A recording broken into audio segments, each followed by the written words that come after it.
Assalamualaikum warahmatullahi wabarakatuh. Di sini saya akan mempresentasikan hasil dari wawancara kelompok kami. Sebelum saya menjelaskan, saya akan memperkenalkan anggota kelompok kami. 1. Mega Cahyana Putra, NPM 392. 2.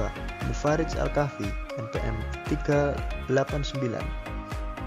3. Laudrif Prasetyo, NPM 382. 4. Prima Luhur Pambudi, NPM 352. 5. Mediandika Syakbar, NPM 356. Landasan teori. Landasan teori adalah perubahan perilaku yang terjadi merupakan usaha sadar dan disengaja dari individu yang bersangkutan. Begitu juga dengan hasil-hasilnya. Individu yang bersangkutan menyadari bahwa dalam dirinya telah terjadi perubahan. Misalnya, pengetahuannya semakin bertambah atau keterampilannya semakin meningkat dibandingkan sebelum dia mengikuti suatu proses belajar. Kita langsung saja masuk pada pembahasan. Jadi, wawancara kami lakukan dari tanggal 1 sampai 3 Mei 2020. Karena adanya pandemi ini, jadi kita lakukan wawancara ini di rumah masing-masing. Kami menemukan subjek sebanyak 6 orang untuk kami teliti, dan berikut data yang kami dapatkan pada slide selanjutnya. Nah, pada slide ini kami menampilkan data dari subjek pertama.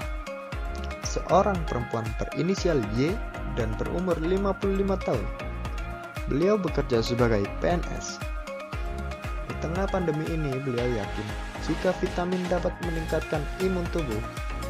Dan kata beliau, banyak orang membeli vitamin karena ramainya virus corona agar imun pada tubuh menjadi kuat. Beliau juga mengkonsumsi vitamin di saat bulan puasa, jadi diminum setelah makan sahur atau makan malam. Beliau juga menerapkan untuk di rumah saja, menjaga kebersihan, dan makan makanan yang bergizi untuk melindungi dirinya dari pandemi corona ini. Beliau sangat yakin dengan minum vitamin dapat menyebabkan tubuh menjadi sehat. Data dari subjek kedua. Seorang perempuan berinisial S berusia 47 tahun dan bekerja sebagai PNS. Beliau berargumen jika banyak orang membeli vitamin karena adanya virus corona yang menyerang daya tahan tubuh seseorang. Beliau juga mengkonsumsi setelah makan sahur dan membeli vitaminnya di apotek atau online shop. Dan beliau mengikuti aturan pemerintah untuk melindungi diri dari pandemi ini. Beliau berasa lebih fit dan segar jika mengkonsumsi vitamin tersebut, tetapi efeknya tidak signifikan. Data dari subjek ketiga. Seorang ibu rumah tangga berinisial T yang berusia 44 tahun. Beliau menyimpulkan jika banyak orang membeli vitamin karena untuk meningkatkan daya tahan tubuhnya di tengah pandemi ini. Dan beliau mengkonsumsi sayuran saat berbuka dan saat sahur untuk meningkatkan daya tahan tubuhnya. Beliau juga mengkonsumsi vitamin yang dibeli dari pasar ataupun supermarket. Dan jika yang berbentuk suplemen, beliau beli di apotek. Beliau juga merasakan efek yang sama pada subjek sebelumnya, seperti badan menjadi sehat dan lebih baik dari yang sebelumnya. Data dari subjek keempat. Seorang perempuan berinisial W yang berumur 52 tahun dan berpendidikan akhir SMA. Beliau mengatakan banyak yang membeli vitamin karena adanya wabah penyakit COVID-19. Dan beliau mengkonsumsinya setelah makan. Dan beliau beli di minimarket terdekat. Beliau menjaga pola makan dan minum vitamin yang banyak untuk melindungi diri dari virus COVID-19 ini. Beliau sangat yakin jika vitamin dapat menjadikan tubuh sehat karena beliau merasakan efeknya juga. Subjek kelima datang dari seorang perempuan berinisial A yang berumur 20 tahun dan berpendidikan sebagai mahasiswa. Dia mengatakan kalau membeli vitamin itu menjaga daya tahan tubuh di saat pandemik agar tidak terjangkit virus. Dia juga menjelaskan bahwa dia mengkonsumsi vitamin saat setelah makan, dan sekarang ini puasa, jadi mengkonsumsi vitamin setelah makan sahur.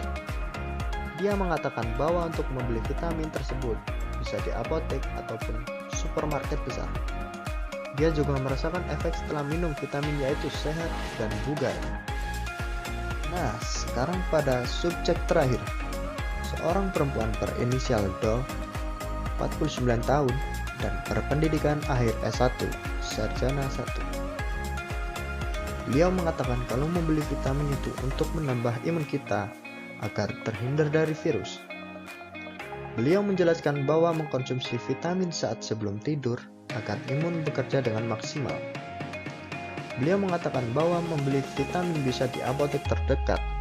Beliau juga merasakan efek minum vitamin C, badan menjadi bugar karena imun bertambah. Dari data yang sudah kami kumpulkan, kami dapat menganalisis bahwa banyak orang membeli vitamin karena pandemi yang terjadi saat ini. 2. Sebagian besar mengkonsumsi suplemen vitamin pada saat setelah sahur. 3. Hampir semua orang melindungi dirinya dengan berdiam di rumah dan menjaga kesehatan. 4. Semua orang membeli vitamin di apotek, supermarket, ataupun pasar.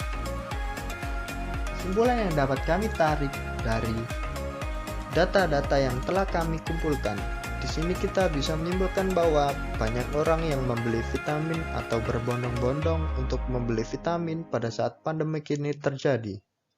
Kebanyakan yang dikonsumsi oleh orang-orang adalah vitamin yang berbentuk suplemen yang dibeli di apotek atau supermarket besar.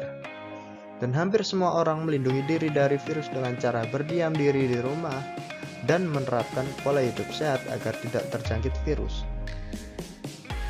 Jadi, perubahan perilaku konsumen yang terjadi menurut hasil dari wawancara dan analisa kami yaitu kebanyakan orang memilih untuk hidup sehat dengan cara membeli lalu mengkonsumsi pada saat pandemik virus ini.